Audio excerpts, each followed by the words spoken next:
सिरसा हरियाणा से बात कर रहा हूँ। सेम प्रॉब्लम थी जैसे सर कह रहे थे, मुझे कफ की बहुत प्रॉब्लम थी जी। और जैसे मैं दिखाता कोई मेडिसिन बढ़िया ब्रांड भी लेता, लेकिन कोई मेजर इशू नहीं था। लेकिन कफ बहुत ज्यादा, कोई मेरे साथ सो भी नहीं पाते थे हम। बच्चे भी दूर रहते थे क्योंकि रात को खांसी आती काफी ज्यादा। और मेरी मैडम को थायराइड की इशू था। हम 7 महीने से यूज कर रहे हैं जी।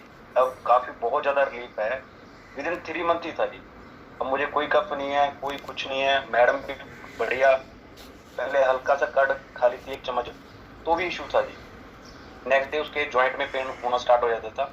और पूरा बाउल भर के, मतलब देसी भाषा में पूरा कहें, पूरी पूरी भर के खाती है जी। बिल्कुल रिलीफ है जी, कोई इशू। Thank you sir.